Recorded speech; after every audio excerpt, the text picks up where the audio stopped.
started, Clayton. Yeah, We are sure. here. Welcome everybody. This is not a Chocobo Central thing. It's I guess more of a current gen thing. This is just a spoiler cast. Clayton and I here are going to do a spoiler cast for Chrono Trigger, the Radical Dreamers edition.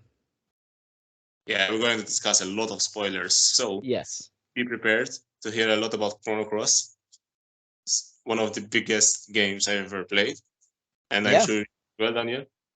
Yeah. No, I mean, the PS1 era was, obviously that's where I was introduced to Final Fantasy. So I didn't play the original 6 until after I had played 7, 8, and 9. Yeah. So PS1 for me was like that was the big system where I was introduced to JRPGs, a lot of them. Chrono Cross being one of them, Legend of Dragoon, of course. Yeah, of course. So Legend of it's a that's one. big important spot for me for sure. So Yeah, yeah. I but mean, the PS era had was like the golden age of JRPGs. You know, those older days. It's like there are still pretty good ones, but mostly it's like they lost their way, especially unfortunately Final Fantasy. You know. sure. Let's not offend anybody now, Clayton, because some people still like Final Fantasy 13, for example, like Jesse for some reason. But Hey, I'm Jesse here. Final Fantasy 13.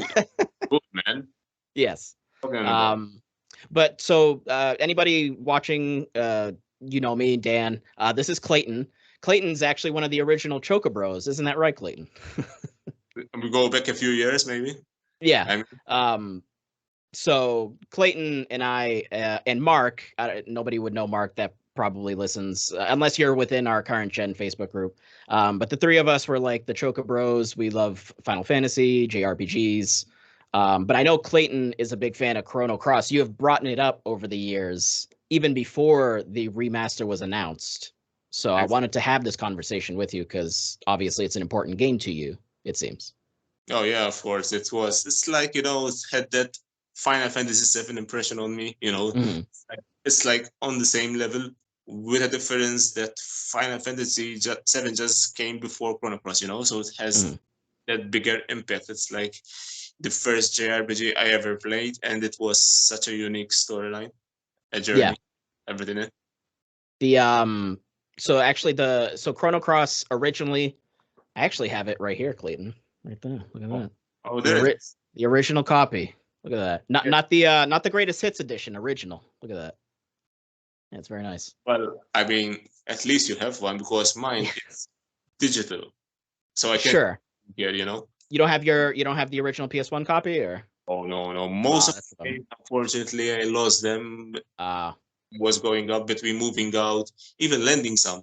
I mean, I actually, I like lending games to friends. I don't mind really, but I had Star Ocean 2, the bigger JRPGs also from the PS1 area.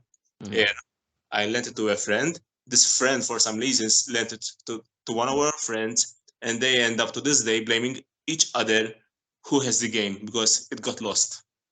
And I mean, yeah, they're blaming each other, but then it's your game, so you don't have your game anymore. Yeah, exactly. So it's like these people have been blacklisted from lending. I mean, Clayton, word of advice, and I don't want to sound like cynical or like an old man, but I don't trust people. So I'm not going to trust you with my old vintage games. I mean, I know this isn't like sealed in plastic, but this is worth probably some good money, right? Like I'm not going to trust anybody with that. Like, absolutely not. No. You're right. I'm just, You're a nice guy. You're a nice guy. Yeah. Sorry. I guess I'm not a nice guy. You're a nice guy. I'm not a nice guy. But yeah, so the original Chrono Cross came out on the PlayStation 1 in Japan in 99, and then in North America in 2000. I'm gonna guess maybe Europe was 99 also. I don't actually know. I didn't get the Europe date, but it would somewhere in there, right? I might be mistaken on this. I might be, but I think it never came to Europe originally. Oh, it didn't. Okay. I might be mistaken, of course, but I remember, look, I've got it's no secret. We had a pirated PlayStation back then. So that's the first time I ever got a copy before I ordered the game from outside Europe. And that's actually how I managed to get a game. It's like I had a modded PS1 back then, you know. Okay. So we didn't manage back then to get this copy because I don't think it ever came out in Europe. But correct me if I'm wrong. I might be wrong about it. Yeah, because I'm seeing I googled it, so I'm seeing articles of the Radical Dreamers edition. It's saying comes to Europe for first time.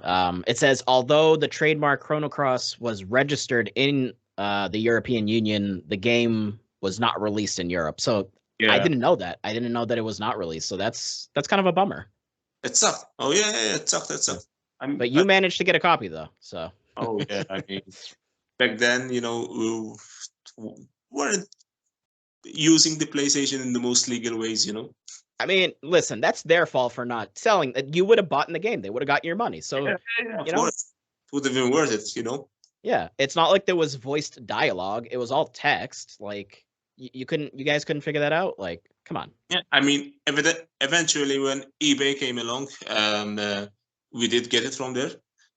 But it is what it is. All the games were lost. But anyway, it's another story. Yeah, so yeah, I wasn't aware about that probably makes sense why I was just seeing those two dates. But yeah, it came out in late 2000.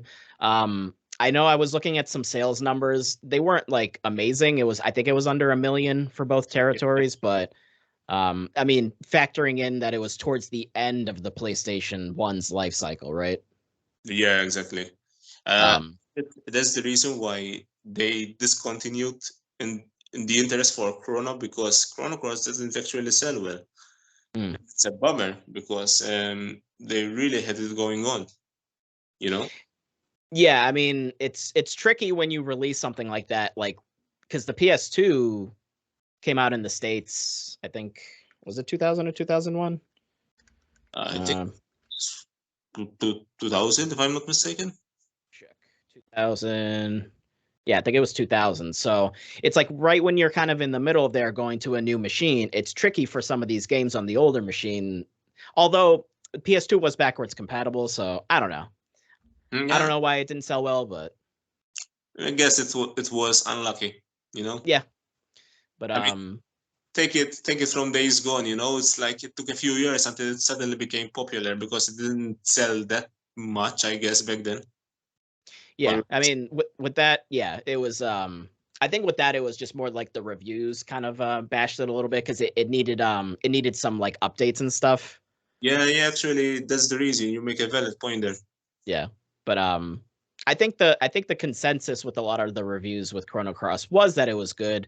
There was just certain points that a lot of them sort of touched on, like the story got confusing at certain parts and stuff like that. And yeah, well, yeah, you got a story about time travel or parallel timelines, then yeah, it's gonna get kind of crazy, right?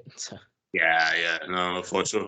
I mean, it's one of those games where I had to, kind of replay again back then in order to understand exactly what the hell is going on, Yeah. Replaying it now, this Radical Dreamers edition, there was so much I was like, oh, right, this, or oh, did that, like there was so much dialogue, especially towards the end. Yeah. That I just didn't remember any of it. Like I forgot the whole stuff about the dragons actually having tricked you, so you kill Fate and kind of like push this. I completely forgot about all that. Like in my case, I did not, because back then when the moment came where you realized that the dragons were behind it all along, that I was like, son of a bitch. All along, it's quite a it gives you, back then as a kid, it gives you that motivation that you want to beat the crap out of them now. Sure. And that you do, Clayton. Oh yeah. So this re-release, this remaster is called the Radical Dreamers Edition because it includes, and I think it came out in 95. It was like a text-based adventure called the Radical Dreamers. Yeah. Did you play it on this edition? Sorry? Did you play it on this re-release? Did you play the Radical Dreamers thing, or? However, I mean, I was going to play it before Chrono Cross, but I was so hyped to replay Chrono Cross that it came after, And I did actually play it, finish it in a few hours. It's pretty short, actually. I mean, for me, it took me longer than it should have because I was getting lost in it. Okay. Because the game, it's like, as you said, it's this text-based adventure where you're going through this mansion looking for the frozen flame and links. The thing is, it's kind of like, the moment in Viper's manor in the original Chrono Cross game. However, it is set in another dimension again, separate from the actual one once you play in the game. Gotcha. I recall, because as we already said, Chrono Cross is a bit confusing. It has a beautiful story, but yeah, I admit it is a bit confusing. Yeah, no, absolutely. You're going through these corridors, and it has more of a slightly horror vibe than Viper Manor. I'm not sure if you played it. No, I wanted to play Cross so I could finish it because I have other games I need to get to that I haven't finished yet. So I was like, I'll play this eventually because I'll replay Chrono Cross, obviously. So then I'll play this again eventually. But I have not played it. It's actually a decent game, It's for a text-based adventure. It's pretty short, and the whole story kind of comes near the end of the game. For the part you're exploring, unlocking there, fighting. You actually fight a few battles here and there. You got random encounters, and I mean, it's a decent story, and it's interesting, right? It lends to the actual Chrono Cross game. Yeah, sort of, yes. Because it's okay to spoil it for you. Well, it's called a Spoilercast, so yes. Yeah, exactly. I'm just being nice again. No, yeah, go ahead. No. Thing is, even there's Sergei in the game. There is Magil in the game, which actually apparently it's Magus from the original Chrono Trigger. Okay.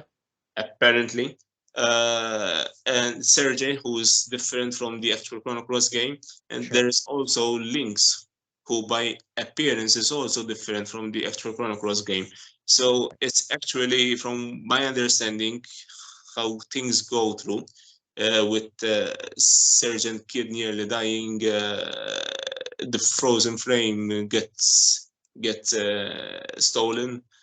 It plays in another dimension from Chrono Cross, because Sergei in Chrono Cross, the actual game, has no memory or recollection to whatever happened in Radical Dreamers, and in Radical Dreamers he's also a musician, which is never mentioned in Chrono Cross.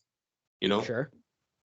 So yeah, it's probably, to my understanding, it's separate dimensions. I mean, this is what this Chrono Cross is about. It's not just, time traveling. Yes, it continues with Chrono Trigger, but there's all these dimension jumping going around. It's like only Kid knows about it, Okay. Yeah, so I wasn't entirely sure if it was directly connected to Cross, if it was more something that they kind of viewed, like they made it and then that kind of was like the inspiration for making the actual PS1 game. It kind of sounds like that's what it more so is. Like kind of used that to sort of jump off of and kind of create the actual main game. So but so as far as the actual regular game, just the actual Chrono Cross itself, I sort of grabbed the synopsis from Wikipedia just to kind of give like a general little description here. So the story of Chrono Cross focuses on a teenage boy named Serge and a theme of parallel worlds. So two worlds, not time traveling on the same timeline like you do in Chrono Trigger, right? So there's two sort of worlds that are, kind of side by side. Faced with an alternate reality in which he died as a child, Serge endeavors to discover the truth of two worlds' divergence. The flashy thief kid and 43 other characters, 43, assist him in his travels around the tropical archipelago El Nido. Struggling to uncover his past and find the mysterious frozen flame, Serge is chiefly challenged by Lynx, a shadowy antagonist, working to apprehend him. So that's kind of like a general overview of sort of like what you're understanding within the first few hours of the game. But yeah, 43 characters, Clayton. There are 43 other characters outside of Surge and, well, Lynx, right? Because you switch bodies with Lynx, so he doesn't count as a recruitable character. You are Lynx or his body, right? So yeah, his physical body, in fact. Yeah. So yeah, 43 characters. 17 of those I believe are automatic, and then 26 are sort of optional in different ways. There's kind of different sort of optional like kind of classifications there. But yeah, so 17 that will be in your party no matter what, 26 that are optional. That's pretty cool. That was actually one of my favorite things about this game. I don't know about you. It is an interesting idea. I liked it more nowadays than I liked than back then. Because I thought all these characters were ridiculous, you know? It's like yeah. most of them. I mean, you've got like, some of these characters are a mushroom, a turnip, a skeleton of a clown. You know, it's like, where did these come from, you know? An alien, you got this little alien guy. Yeah, exactly. And it's like, you know, I'm playing those time splitter games on the PS2. It was an FPS where you've got FPS. You got random characters like a duck, an alien that didn't make. Sure. You know, they felt random, and it was same idea for Chrono Cross. That's the only thing I hated back then. But let's just say I dislike it less. But the point of some of these characters are like, hey, nice to meet you. I'm going to join your party. And they literally have no other story whatsoever, you know? Yeah. It's like there's this character, for example, Neofio, it's called. You get it from Viper Manor when you visit Dimension later in the game. I think it was some sort of vegetable that came alive with the help of Neofio. Yep. Yeah. It was like a seed. There was like a seed that you found, and then I think you needed to put something with it on, like almost like kind of like fertilizer, or there was something you had to add to the seed. I forget. Yeah. And he just sprouts out from the ground and is like, hello, nice to meet you. I'm going to join your party. And that's literally the only story there is to some of these characters. Right. That's one thing I was not fond of with these characters, you know? Yeah.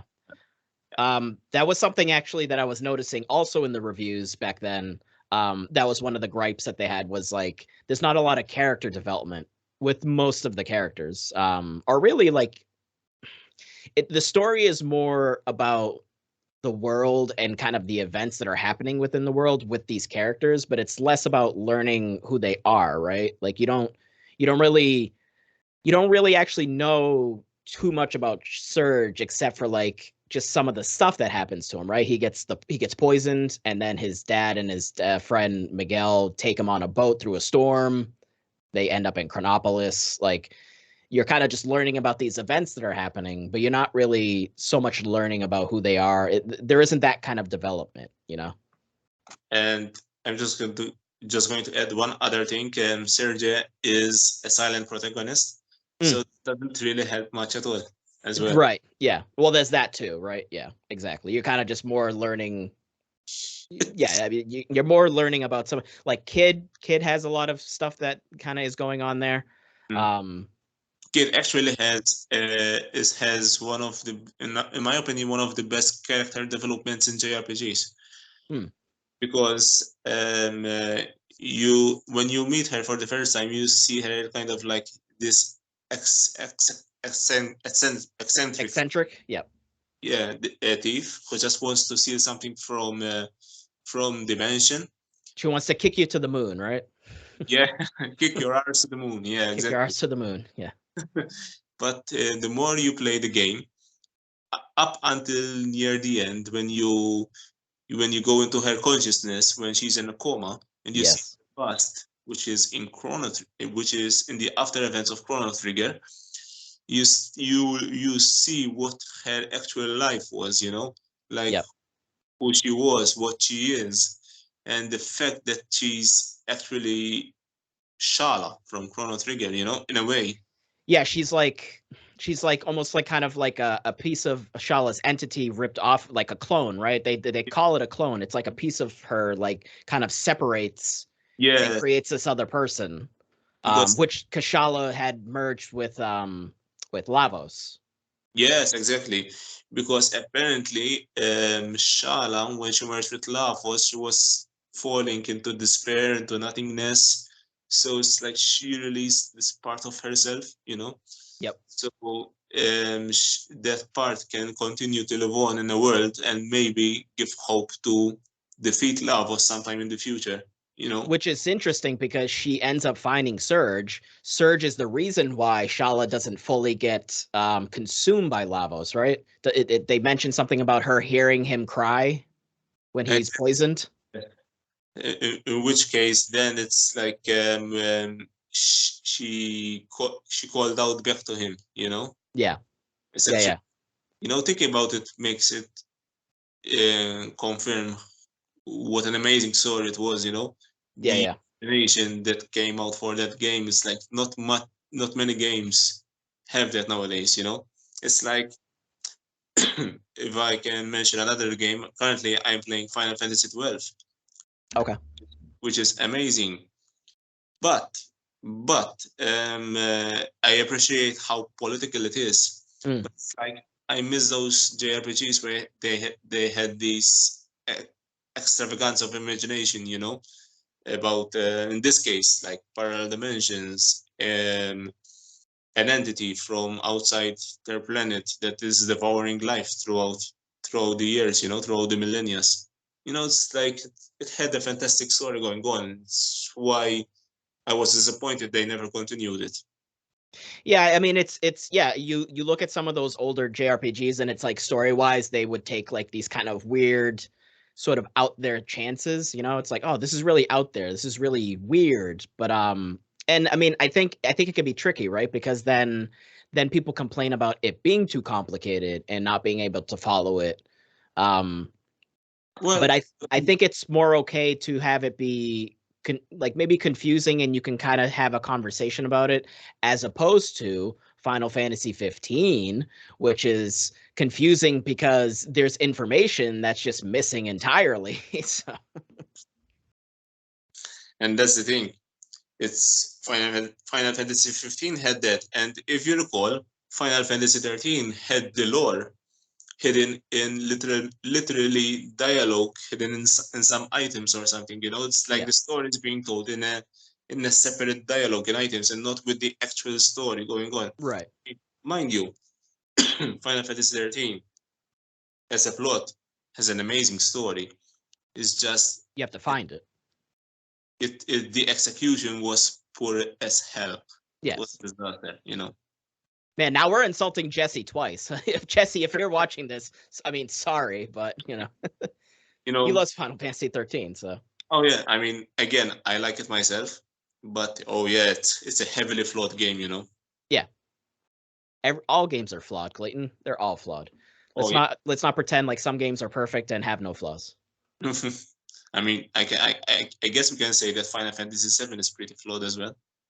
Well, I mean, except for 7. 7's not flawed. No, I'm just kidding. Just kidding. Real quick, let's go back to the characters though. So yeah, there's some really weird characters. You listed some of them. Mojo, for example, he's super weird. He's like this tiki torch, or not tiki torch, but he's like kind of like this voodoo doll looking, like human-sized voodoo doll. Made of straws, you know? Yes, made of straws.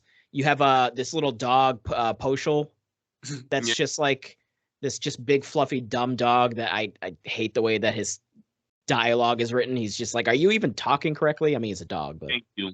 I mean, that's the one thing I mentioned with my friend Chrono Cross as much as I do, and he's like, why do you hate Potion? I was like, do you even remember how he used to talk? And instead of an S, you find TH. Like when I always remember near the beginning of the game when he tries to say spontaneous, and it's like spontaneous something like that. There's just a bunch of extra letters there, and it's like I get it because he's a dog and he's trying to talk like but sort of like weird, quirky, but make normal dialogue, I beg you. Well, it's like, it's one thing if it's being voiced, right? But you're having to read this back then. We're kids, and it's like, what is this dog saying? Like, what's going on? Like, it was confusing, you know? And it's like, I'm done with you. Get out of here. And it was not the only character who talked like that. There were a few others. So it's like, it was a trend for the game, I guess, unfortunately. Exactly. But what are some of the characters that you do like? Do you have any favorites that you usually always go back to that you put in your party, or? For sure.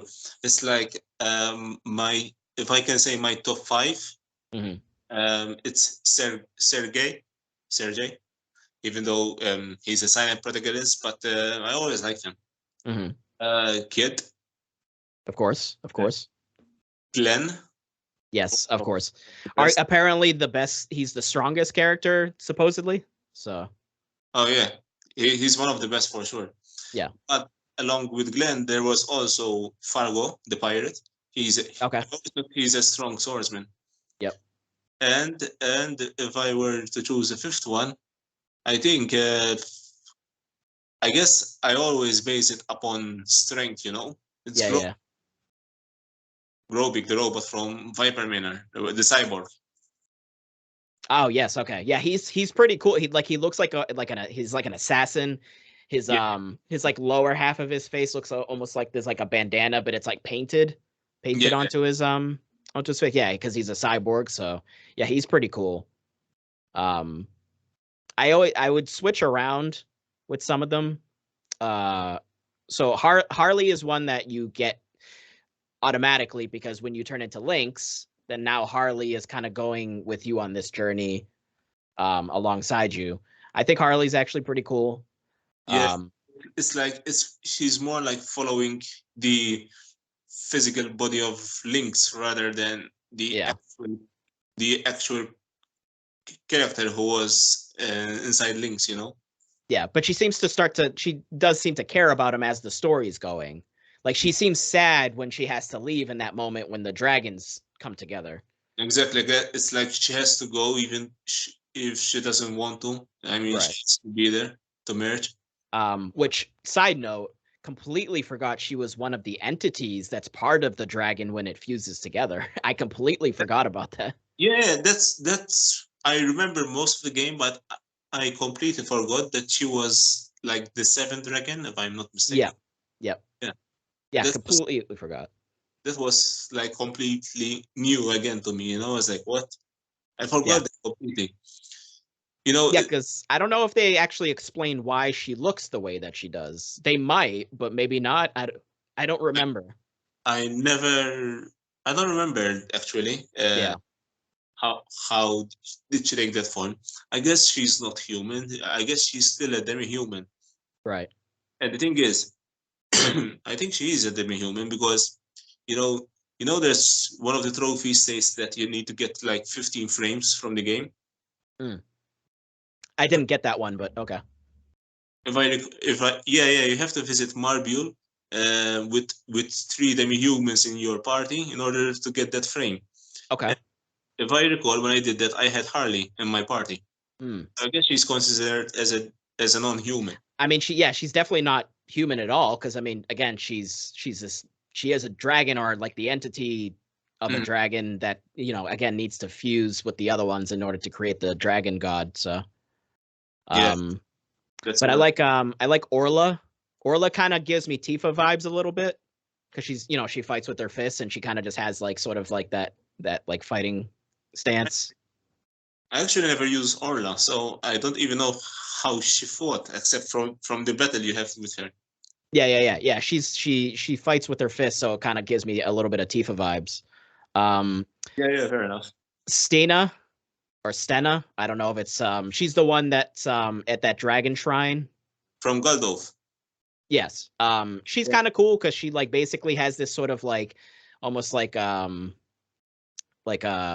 magic. She's like a magic user, but like she uses a sword. So like that's actually her main weapon. So I kind of like that she like seems like she's really like strong with magic, but also uses like just a regular sword. Use this mystical being. Yeah. The sword. Yeah. Kind of cool merge. Yeah, I understand. I kind of like most of the Viper people. Like I mean, you mentioned Glenn, but Viper is kind of cool. He's kind of has almost like this sort of like Castlevania vibe to him, right? Oh yeah, the way his attire, you mean, yeah? Yeah. He just kind of looks like a character that would be in Castlevania. So I kind of like his look. I like Karsh. Karsh is pretty cool. I actually like Karsh from the most from the Viper people. Yeah. And I never used the young one. Marcy. Marcy, yeah, that's the one. I never used her. I just fought her and that's it. Yeah, she's annoying, so I don't know. She's just a dumb little kid. She's like, I hate you. I hate your family, your friends. I hate everybody. It's like, all right, relax. Like, okay, chill out. She went nuts in the dialogue, yeah. She did. So Zoa, I don't like the look of Zoa too much, but apparently he's super strong. So if you want a really strong character, he's a good choice to go with. Apparently he's one of the strongest too. Yeah, never used him as well. I guess it was Karsh for me always. Yeah. I kind of like Starkey a little bit. He's just this like quirky little alien dude. I like his special abilities. He summons down like this almost like this Power Ranger Zord, and it does like kind of these different attacks depending on which level of the element of his special element attack that you're doing. But yeah, it comes down, has like almost like a star body, and it like fires all these beams and stuff. It looks really cool. So I don't know if you've ever used Starkey, but no, actually that's new to me because I never used him. Okay. Yeah, he has some pretty cool his unique special elemental abilities. They look pretty cool, so. But yeah. You know what I found weird from the actual main story of the game is like, you know that in order to get to Terra Tower you need to fly with Sergei's ship. Yes, his little boat, yeah. And in order to do that, you need to request from the remains of Starkey's UFO that is in the deep sea. Yes. I personally found it kind of weird that they made the choice of a UFO, which since aliens was never talked about in Chrono Trigger, except for Lavos, but you know that Lavos is another thing. Well, I think that's the thing. If you accept that, well, Lavos is this alien, you know, just barreling through space, much like Genova, actually. Oh yeah. Similarities there. Then yeah, obviously a little alien dude is not too far fetched. So I guess it's true. But yeah, they have to use sort of like the whatever the device is in his UFO in the, I think it's the home world, right? Because you find them in the alternate world, I think. But that it actually is. Yeah, Terra Tower is in another world, while the UFO is found in the other world, home world. Yeah, that's it. Right, because his ship has, I guess, been destroyed. I think in kind of coming into the atmosphere. Yeah. So that device is not there in other world, but it is in the home world. So, yeah. But yeah. So. Oh no, go ahead. Here's a question for you about Chrono Cross. Which is the least part that you have enjoyed from the game? So I get, we'll just mention in general, the re-release has technical issues. So I think that's kind of frustrating because I mean this is a PlayStation 1 game that they're re-releasing on modern consoles. Why is there frame rate issues, you know? Like yeah, I guess yeah, in the terms of a remaster, it's better than, in my opinion, it's better than Final Fantasy 7, 8 and 9, but it is still a very poor remaster. It's a very, very poor remaster. See, I thought they did a good job with 9. 9 was pretty solid, the remaster. I you know the fact that's what I dislike about these remasters. The fact that the characters are remastered well. Yeah. And yet the background is still the same. Okay. It's like there's this difference, you know. Sure. And yeah, that actually annoys me a lot. Even the fact that they managed to remodel Final Fantasy VIII's characters, you know, Squall looks different, but at the same time, they didn't touch the pre-render background, you know. Yeah. And you see the difference. It's like that the characters are sticking out from the actual game. Sure. are not part of it anymore. It gives me that feel, and it really annoys me. Yeah, no, that makes sense. Because like, so the thing with this game is a lot of the backgrounds and like the world map are almost kind of have like this painting aesthetic, right? Like it actually looks really nice. Um, I think 9 is a little bit like that. I think the character models, even them being redone, doesn't look too jarring compared to the background, but that makes sense because with 8, yeah, they had to like redo them completely. So they definitely stick out more. And 7 obviously is a pretty kind of 7's an ugly game. Let's just be honest. 7's an ugly game. Like the characters look like these dumb little Lego characters. Like yeah, it's like I'm playing with Minecraft characters or something. Yeah, it's like they have no fingers. Like there's just like these flat like blocks. Like exactly, yeah. No, but I at all. Yes. Yeah. So yeah, no, that makes sense. Yeah. So it's actually an interesting discussion. We discussed the technicalities, but what I actually meant was story-wise, which is the least part throughout the game that you enjoyed. Honestly, I don't know if I have any particular gripes. I think it's just more it's I mean this is a PlayStation 1 game. There's no voice dialogue. You're having to read everything, right? So the story being complex on its own is kind of a lot, but then you're having to read all of it. So for me, because I kind of have a bad memory, that like when I'm playing the game, I'm getting parts of it and parts of it make sense. But then when I get to the end, and right now, if I was just off of memory, tell you the story front to back right now, I can't because it's confusing and I have a terrible memory. I can't remember all of the parts. I would have to replay it multiple times. I mean, if you try, if you try to say the whole story in one go, people will be like, whoa, whoa, whoa, slow down, slow the fuck down. Yeah. There's a lot to take in, It's like, at one point you are getting dragging scales for your girlfriend, to make a necklace or something. It starts so simple, and then suddenly you are killing the god of dragons and the time devourer, crossing dimensions and beyond time and space. I mean, it's a JRPG after all. You get these moments.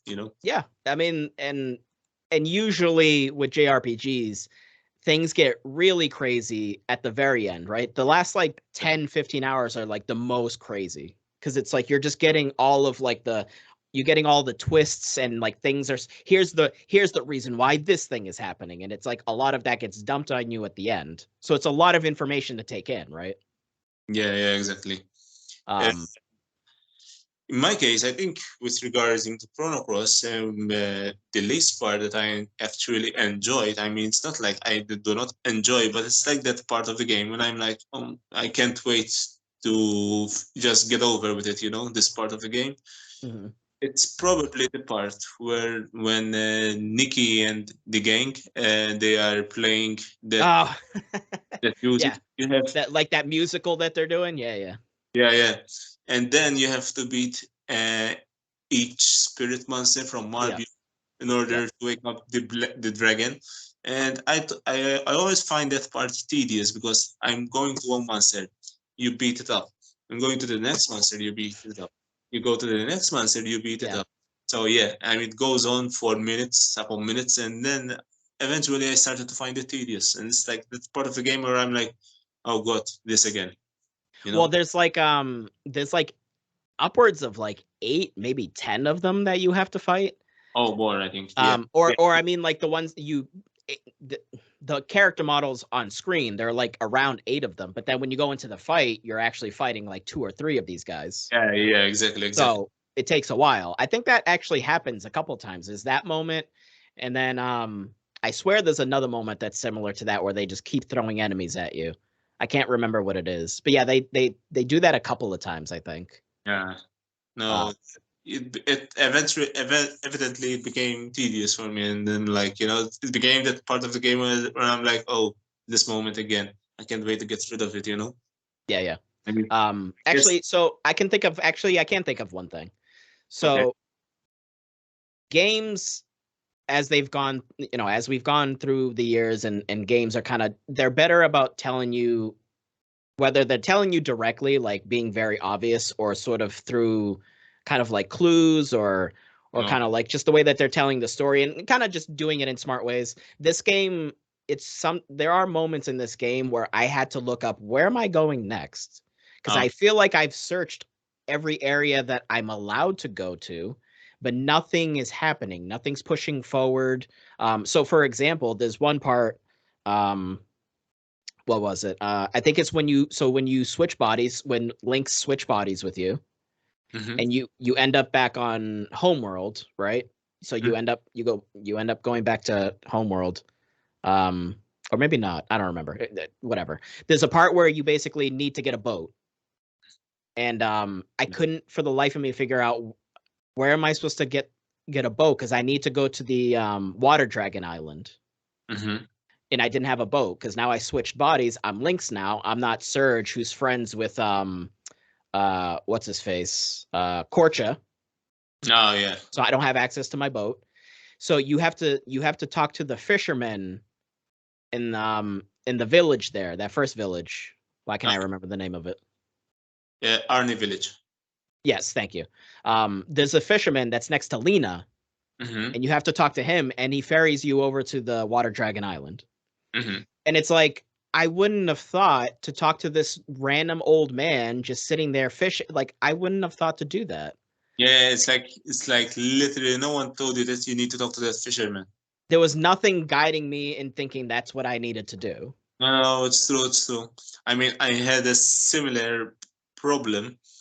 How was it? It's like you when there's that moment when you're on the SS Zelbes, and you need to somehow convince Fargo to make this rock concert going.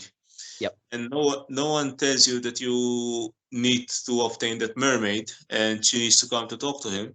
And at the same time, literally no one tells you that the only person to convince Fargo is Fargo from the Fargo from the other world, which you need to save from the underground cells of Viper Manor. Yep. So after all these years, when I was replaying it for the first time, I was like, what do I need to do? And this and then I was like, are you kidding me? It was this part all along, you know? It's like nothing. I mean, I appreciate that. It's one of these games back in the day that does not hold your hand. Right. Like, it's some of these felt so random, you know? It was like, yeah. It definitely needed to do an overall better job of kind of like hinting, like giving somewhat of a hint, you know, in some way to like be like, oh, you should go kind of in this direction to progress the, you know. I mean, like a few weeks ago, I was playing Forbidden West, and that's like completely different. Always is like, oh look, I need to go up that ledge. Oh look, I need to go through that door. Oh look, I need to go there. And you know, it's like I haven't even seen that ledge yet. Yeah. Explore, you know, and get out myself. So yeah, that's like that game holds your hand all the time, you know, something. Right.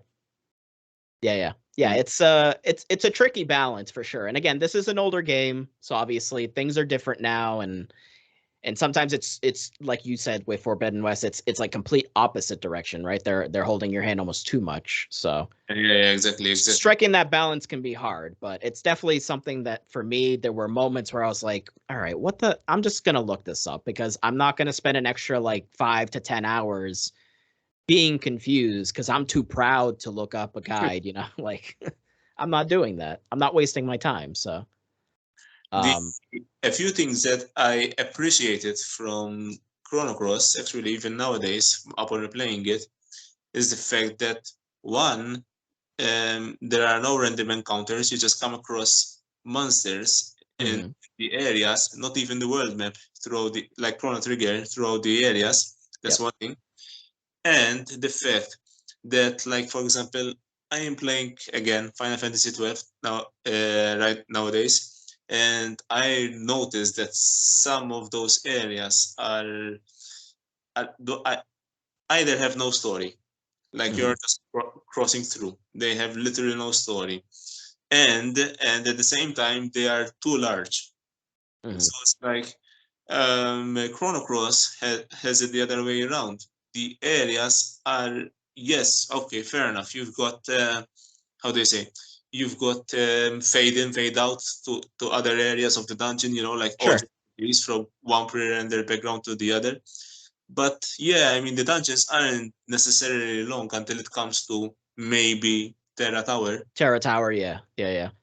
Yeah, they're easily digestible. Like it's not too long. The world map is not super huge. There's not a lot of different areas to go to, which to some people can be a bad thing because they might want more areas to be able to go to. But I mean, I feel like it's a nice package. It works. There's just enough areas. Yeah, they're not too long. No. Yeah, no, that does make. I mean, and again, you do have the two parallel worlds. So while it is similar places, there are kind of different things happening in each world, right? So yeah, exactly. That kind of adds a little bit of variation. Some of those places are even different from each other. Like, for example, the Water Dragon Isle. One is all water and everything. The other one is dry. You know, so yes. it's got different things going on in those worlds. You know. Yeah. Some people may feel like they're backtracking through these levels, but you know, different events happen. You know, this is literally a game about parallel dimensions where you're crossing the same places. It's just that there are different things going on. Yeah, and it's supposed to be that way, right? Because so there's a point in the story when you find out that humans have made this sort of, I guess, this AI, this computer, right, called Fate. Mm-hmm. That's, I guess, it's monitoring both of the timelines, and it's trying to make sure that things don't deviate too much. It's so like following destiny, fate. You know. Yes.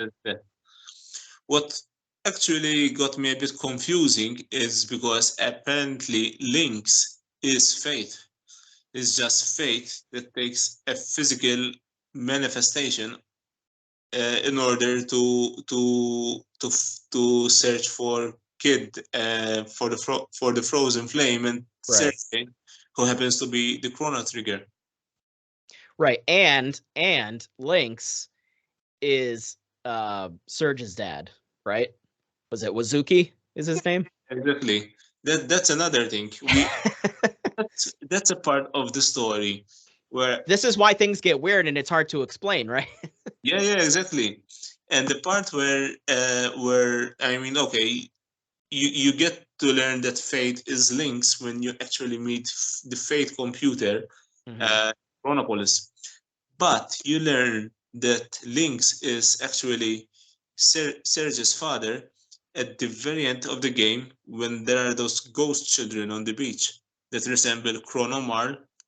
Yep, which is the connection to Trigger. Like, why didn't you mention, why was it not told before that Lynx is actually his father? It would make a different impact to the story, you know? It's like maybe Sergei would come across Lynx and he'll be like, you are my father. But, you know, you understand what I mean? Yeah, because you're learning that literally right at the very end. Yeah, and that doesn't make much impact at all about it, yeah. Yeah, I mean, yeah, it's one of the few aspects that when you're playing the game and you're kind of watching everything unfold, it is very interesting. But then when you finish the game and you're trying to think back to all the moments, it's like, there's so much going on here, and it's confusing, you know, like yeah, no, absolutely. Because then there's the part where you had mentioned earlier where you revisit the house from Chrono Trigger that Luke is from. That Kid is also associated with. So Surge kind of, I guess, goes into her mind, but like in the past, and you actually end up saving young Kid. Mm-hmm. In the because there's the fire going on, which Link set the fire of the home, which is also confusing because why are they all kids? So because in Chrono Trigger they're not kids, they're older. So the events of Chrono Trigger, they're all older trying to save the world. But then you're thinking in this game, they all have like kind of cartoon versions drawn of them on the walls, and it's like it seems like everyone's a kid, right? Like, or are they older in that? Well, correct me if I'm wrong. Lucas' house becomes an orphanage, of course, after the events. Okay. Oh, so the kids that they're sort of watching. Okay, I see. Like drew like. Yeah, exactly.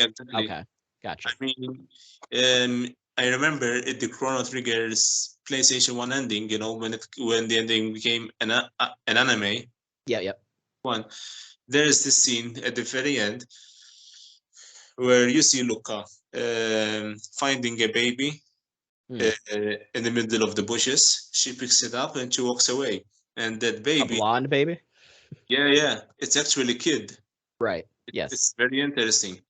And the fact that she adopts kid, and then you play Chrono Cross, you kind of speculate that as soon as she adopts this baby, she creates an orphanage in the house itself, you know, to get for more kids to live, because during that time, apparently there was a poor invasion from the town of Poor. In fact, in Guardia gets destroyed, and apparently for unconvincing reasons, Chrono, Marl, and everyone else, I guess, dies in this war. Right. It's like these heroes went through time and back and defeated Lavos, yeah, monstrosities, and even Lavos, you know, the Earth Destroyer, and suddenly they die in a war. Sure. I found it difficult to, you know, but yeah. Anyway, I guess they were dead. And another thing, but I guess that is explainable. In Chrono Trigger, you know, you said yourself that Chrono Cross occurs in the El Nido Triangle. No, is it El Nido Archipelago? El Nido, yeah. In Chrono Trigger, that archipelago is non-existent, but I guess when they were in the distant future, from Chronopolis, Fate actually did create the archipelago in the past. Yeah, because basically it was all water there. So all of these islands that you're visiting when you're in the world map, they weren't there at all. It was just that little kind of like nub off to the side where Chronopolis is. And they start creating all sort of like the land and adding all. I think it had actually. Is that when the Draconians were involved? And elements were involved. They're kind of learning magic. I think they were using that as well. And that's when you find out a lot of that information when you finally enter the Dead Sea and you enter Chronopolis. There's like all these kind of computers that you can walk up to, and when you click on them, you're actually kind of like reading reports and stuff. You know, actually, the first time you enter the Dead Sea is my favorite part of the game. Because till then it's like you're visiting these tropical archipelagos, you know, these islands and everything else, and then suddenly you enter the mysterious Dead Sea that no one had entered ever, a long time at least, and then suddenly you find these ruins of a futuristic city, and it's like, what the hell is going on all of a sudden? It reminds me of the future section in Chrono Trigger, right? Yeah, exactly. I guess it's like that part of the game from Chrono Trigger was transported into a frozen time in that part of the archipelago. It was actually a pretty interesting concept, you know, because I mean, used it was like from what I understood, some sort of time collision, you know. I mean, it's a JRPG. I mean, we get these kind of stories anyway. And then it gets thrusted into the past too, right? Because there's the whole thing where like I think it gets thrown into the past, and the Draconians get thrown into the past, which is what Terra Tower is, which looks different for most of the game. It's like under the ocean, and it just kind of looks like this like kind of enclosed island where the Sky Dragon resides at. And then when you get to that point where you've killed Fate because the dragons tricked you into killing Fate. Basically, I guess, releasing like the spell or sort of like the thing that was stopping them from merging back into one. Once they were able to merge back into one, then Terra Tower was essentially able to sort of revert back to what it originally was. Yeah, exactly. Which was the dinosaur people. Exactly. It was where the dino people resided, in fact. Yeah, that tower. Which they're from the past, right? So it's like so you have all these different like groups of people or like these like civilizations getting thrown into the past and then into the future. And then never mind the two parallel worlds, which happens because I guess so interesting too. They mentioned at one point that the other world is actually the main world, right? Because that's the world where Surge died. Exactly. So we didn't even mention that. Surge died in the other world, but that's actually the main timeline. And I guess when that happened, when Surge died in that timeline, it's separated and made this home world, which is actually the alternate world. And Surge is alive in that one. Exactly, which is you're playing as Surge. So that's not confusing at all, right, Clayton? I mean, when it's getting explained, it gives you a headache. You know? A little bit. Trust me, everyone. I guess when you are playing it, it's less of a headache. But trying to explain it is even giving me a headache. And this, you know what, this is actually something that I like about this game. It's one of the reasons why you want to replay the game too, because you want to replay it because, well, if you liked the game, you're like, well, I'm going to play it again, and you do like a new game plus, so you're carrying all your stuff over, right? But then you're going back to kind of catch moments that you might have missed, or just to kind of get the story again in your head and try to make more sense of it the best that you can. But there's it's just so much going on. And again, a lot of it gets dumped on you at the end. So it's like you're getting to the end of the game and just so much information is getting thrown at you. It's a lot. It's definitely a lot. The thing about Chrono Cross is the pacing of the game is actually very good. The story. It doesn't slow down, it continues to build up more and more and more.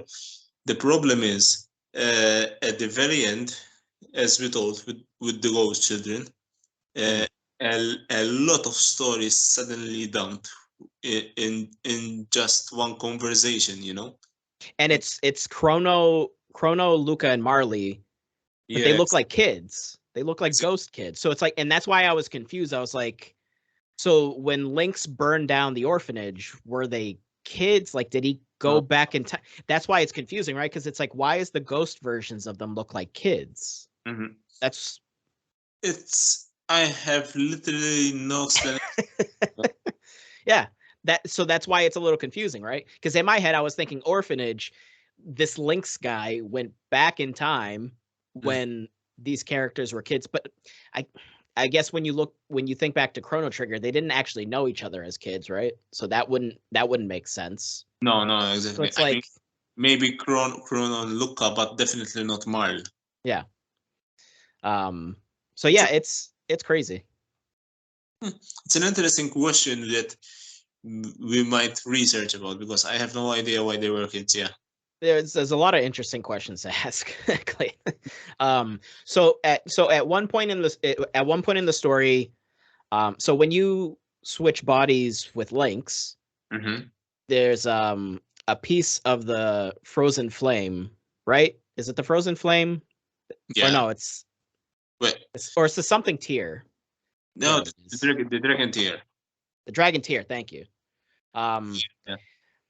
So when Lynx does that ritual to switch the bodies, the dragon tier shatters, and there's a piece of it. There's a small piece of it. And it's the tier of hate, I think it is. Yeah, exactly. And later on in the story, you find, and I forget how you find that piece, but it's actually, I think it's Stenna. I think it's Stenna with that other old woman. I think they have a piece of the tier. It's the tier of love. Yeah. So you get to a point where you find this there's a location on the main island there, It's like a cave. I think it's the Dragon Shrine. Yeah. And there's like a ritual, sort of little ritual area, the pedestals, and you put the 2 tiers on it, and it combines. And what does it make? It makes the Chrono Cross. That's what those 2 tiers make. They make the Chrono Cross, which is an element that you actually can equip. So the game is called what it is, and it's actually an element that you equip in the game, and it's something that you need to have in order to get the best ending. Yeah, exactly. Because apparently, the one way to defeat the time devourer beyond space and time, you need to make this pattern of Chrono Cross through the use of elements. Yep. Specifically because each element apparently makes part of the Song of Life. You know. Yes. Yeah, because they introduce, when you go to Chronopolis, they introduce this concept of like music being attached to the elements, right? Yeah, that's actually as much as I love Chrono Cross, it's actually weird storytelling. Yeah, because suddenly it's just like, oh yeah, music is associated with the elements. It's like, yeah, oh, okay, but why? Like, it's like the music of life, you know. That's sure. I mean, us here trying to explain it, it sounds ridiculous. Oh yeah, it absolutely is. Yeah, but believe me, for those who have never played it, it is. I mean, if you feel like trying to play an old game, I mean, it's still pleasant to look at because it's a beautifully designed game. It's still very interesting overall. There's always going to be the little random aspects, like the music part, where it's like, well, that's weird. But the package as a whole, you know, if you it's still very interesting. Yeah, yeah. If you feel like playing a pure fantasy adventure, and you don't mind the classic JRPG elements like battle systems and all, I mean, I would highly recommend this game. It has some impressive imagination, actually, despite us mentioning the music and life and all. Well, again, this is a spoiler cast, and as far as the story specifically, again, it's really hard to like just kind of cram it all together and tell it in a very concise way. There's a lot going on. We kind of talked about some points that we could remember and try to kind of be like, oh, well, that's kind of weird, and then remember this part. So doing the best we can.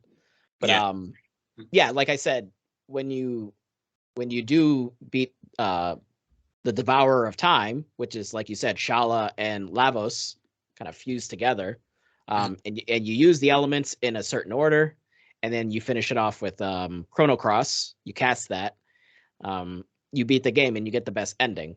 There are 12 endings, I think, which is pretty cool for a game that old, right? 12 endings. I mean, obviously they're not this big like hour-long movie of an ending, but it's still cool to have that many endings. Usually, in fact, I'm not a fan of multiple endings at all, by the way. But in the case of Chrono Trigger and Chrono Cross, I don't mind it because in order to get these endings, you need in the new game plus, you need to beat Lavos at certain different stages of the game and not in the end of the game, you know. Yeah. And that's like, okay, fair enough. In that case, these endings are understandable. It's kind of like a what if thing going on, you know. Yes. Yeah. Yeah, it adds a bit of uniqueness because now you're going through the game however many times more, and you're going to get a different experience in the end because you're basically choosing when it ends, right? Because you're like, all right, I'm going to go fight Lavos right after I turn Lynx, if that's possible, as opposed to then reverting back to your body. So it's like, you know, you're kind of getting a different perspective, and you're choosing that, and that's pretty cool, I think, giving you that choice. Yeah, exactly. So as far as how easy it is to get those endings, well, like I said, the game is a little obtuse and confusing with how to navigate where you're going to go next. So there are certain endings I think you have to do certain specific things, and you probably would need a guide for that. Yeah. But if you're interested in that, it exists. So In my case, I was at one point I was like, let me check the menu to check the mission list where I need to go, and I'm like, oh yeah, these games did not have this kind of. It's like, Yeah. what's next in the game? Yeah. You have to figure it out for yourself. You have to remember what were the last pieces of dialogue in order to go somewhere. But in the case of what you mentioned earlier with regards to the fisherman, no one tells you that you need to go to that particular fisherman in order to continue the game. You know? Yeah. Yeah, it kind of, with all the crossing going on with from one world to another, it's easy to get lost and ask yourself, where do I need to go, and am I in the correct world in order to do that? Should I should I be continuing the game in the home world or in the another world? But I think that's why it's good that the overall map is small and the areas are small. Because imagine if they were 2, 3, 4 times bigger, you would be wasting even more time trying to go through them, figuring out who do I need to talk to, what do I need to click on to trigger an event. So I think that kind of helps it make it not like as time consuming. So while, those things can be kind of negatives on their own, I think combining them together makes it a little easier. You know what I mean? But yeah. The thing that would definitely have these moments in the game is the fact that they introduce the fast forward function. I mean, yes, you already had it if you finish the game. If you finish the game back then and go on New Game Plus, you already had the fast forward function then. But in the re-release now, they introduce the fast forward from the beginning. Yes. Like Final Fantasy. Yeah, that's definitely appreciated because it definitely helps with the frame rate issues, right? It makes it a little more tolerable until hopefully that they fix it, so there's a nice steady frame rate there. Listen, we are talking about Square Enix and their of re-releases of games that they barely even take care of. They just release them and be like, bye-bye. Sure. Yes, exactly. But I do appreciate that they considered this one for re-release. Oh yeah. So it's awesome that we get to play this on the newer machines much easier instead of having to go out and find an old PlayStation 1 or 2. That is definitely true, because back then, as I mentioned earlier, Chrono Trigger had a lot of ports, and I'm like, what about Chrono Cross? Why is it forgotten? And suddenly now we are here. They finally remember that it exists. Yeah. And that they gave us Vertical Dreamers, because back then I always heard about Vertical Dreamers and I was like, what's this game? Why have I never managed to play it? It's like it's part of the Chrono world, Yeah. I appreciated that finally I got the opportunity to try it, and yeah, that's pretty much it. You know what? I also wanted to add that apparently, I'm not sure if it is official, but there is this theory, at least, that the archipelago of El Nido is actually built on the ruins of of the Zeal Kingdom from Chrono Trigger. Yeah, because it was destroyed by Lavos, right? Yeah, I think they mentioned it, and that's why because Shala's the queen or princess of the Zeal Kingdom. Is that? Yeah, it was princess. Princess, okay, yeah.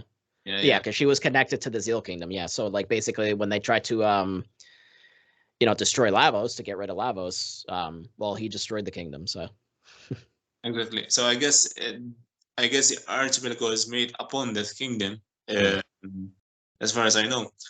It's interesting to see though that in Vertical Dreamers, it's official by the way, in that dimension, the mansion that they invade is actually built upon the ruins of the Zeal Kingdom, because when you go there are the ruins themselves. So that's I guess it's another interesting take on. Yeah.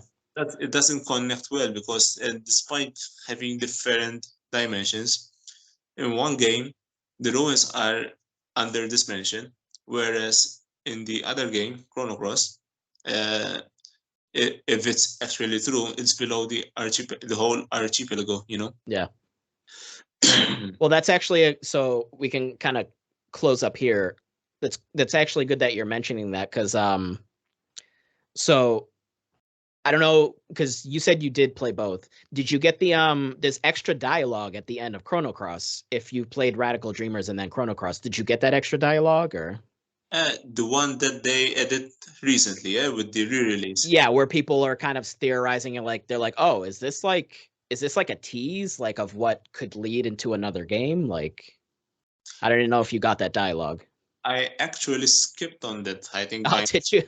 I don't recall actually reading, because I read it on YouTube, and I was like, where did this come from? I don't remember seeing it in the game. Yeah. But, yeah. So for anyone listening to this Spoilercast, which, you know, thank you. Appreciate you guys listening. Play Radical Dreamers, then play Chrono Cross. At the very end, there's extra dialogue. I was pulling it up on YouTube. I didn't finish. Well, I was gonna say watching it, but it's all just written dialogue. There's no like actual visuals or scenes or anything new. But there's supposed to be dialogue that's kind of like implying like, oh, this is like a whole new thing. Like this seems like extra sort of like lore and like story thing that they're kind of like putting in there to be like, oh, well, if we do something else, like this is connected to that. So, so that's interesting. The thing is, if I may add one final thing before we close off, what I don't like about Chrono Cross is the fact that they never mentioned anything about Magus, Shala's brother. Okay. He is never mentioned, and he was an integral part of Chrono Trigger. And as I already said, he is Magil in Radical Dreamers. And basically, the ending of Radical Dreamers is the whole group escaping the manor with soldiers after them, and they weren't going to make it. So Kid and Magil stay behind. In order to fight off the soldiers, while they tell Sergei to run and don't look back, and Sergei does run away. Yeah. And well, Kid, I guess in Chrono Trigger, I guess in that dimension, still appears that she's there, but no mention of this Magil guy or even Magus, the actual name whatsoever. Yeah. So I guess that would be a good excuse to make another Chrono game, you know? Yeah. Well, I'm wondering if that's because so in Trigger, technically Magus is an optional character. You could finish that game and not have gotten him on your team. Exactly. So I'm wondering if that's like the actual what's the word that I'm thinking of? The sort of true storyline, true story arc is that Magus isn't technically really part of like the main storyline of like officially being part of your party, but you can recruit him. And maybe that even is like that diverges times there, right? So you have the timeline where Magus doesn't join you, timeline where you do. So, I guess. But yeah, I guess in Radical Dreamers, if it's completely true, this Magil guy is actually Magus, but you know, I can't be 100% sure about that one. I think that's what's interesting with the series overall is it's a series about time. And again, whether it's different timelines, parallel universes, the same timeline, but like different points in time, like it's a series about time. So you could really, I don't know why they haven't made more, but you can just keep making more of them and sort of connect them in interesting little ways to these other games, but still make them their own stories. This is why I think I was telling this to you before on Facebook. I was like, you could make sequels and sort of associate them in some way, kind of like they do in Cross, because you do see Chrono, Marley, and Luca show up. You can kind of have these little Easter eggs or these little tie-ins to like these other games, but still make them their own, and kind of give them their own identity. You know what I mean? Yeah. I mean, it's like if they want to make another Chrono game, it's like they want to somehow connect Lavos again. And the thing is, back then in Chrono Trigger, Lavos was defeated, but in Chrono Cross, apparently the Time Devourer is a part of Lavos that got away with Shala, because Shala in Chrono Trigger had just disappeared and was never seen again. So in Chrono Cross, we have a closure about Scala, so they use that part of Lavos. So if there would be another Chrono game, would there be Lavos again? I mean, I think that should be the through line. You know what I mean? I think Lavos should always kind of be the entity that's like, and you can do something similar like with Cross, where it's Shala has fused with Lavos and created the Devourer of Time. Like you can do things like that where it's not just always just plain Lavos. You know what I mean? Because that would get repetitive. But you can kind of take Lavos as sort of the base, and then whatever other sort of character or something that you want to combine with Lavos, and kind of just always have him be, he's this evil thing that just came through space and now just keeps screwing things up in this world, and different timelines keep divergent. You know what I mean? Like you can just keep having different timelines because he keeps doing all this terrible shit at all these different points in time. So I think you could do that. You know what I mean? So, and I think that would be interesting because he's kind of like the constant, you know what I mean? That could always be there. And then you have different characters and different worlds, and, you know. Yeah, I did read an article where Square Enix apparently said, but you never know, that they are still not interested in making another Chrono game. Right. Well, you never know. We'll see how this sells, right? Because so originally, when it came out on PS1, not super great sales.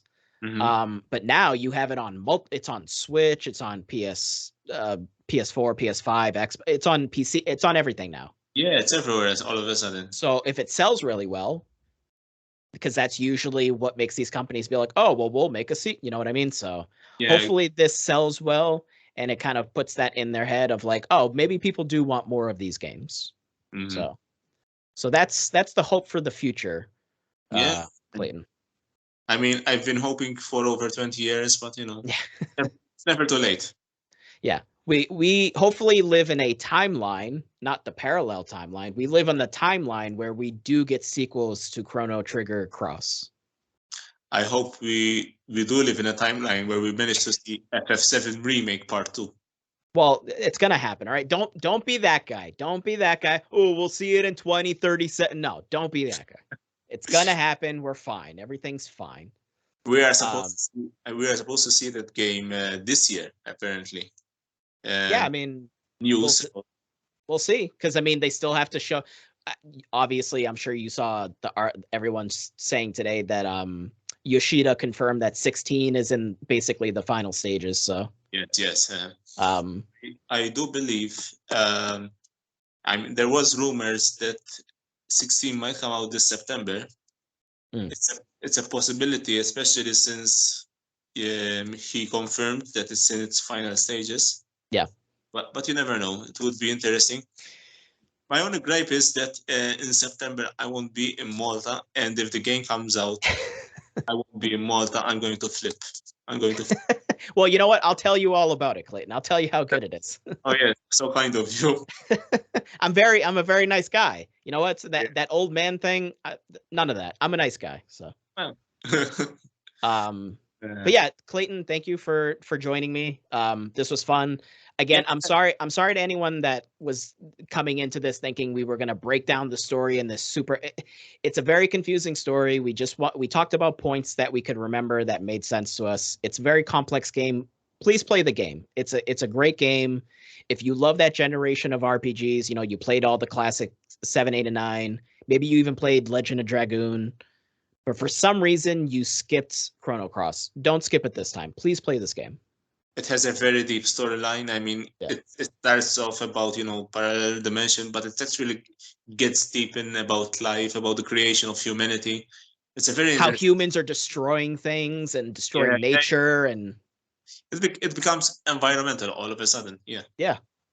So there's a lot of good elements in this game.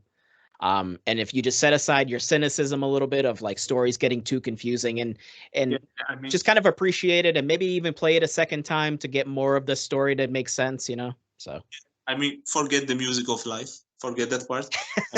It is actually a very deep story. Yeah, no, absolutely. It's a great game.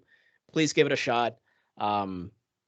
It's fantastic. So, Clayton, thank you for being here with me. I appreciate it.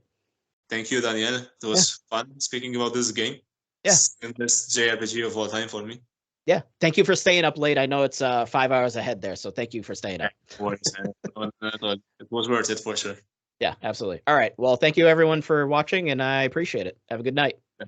Good night, guys.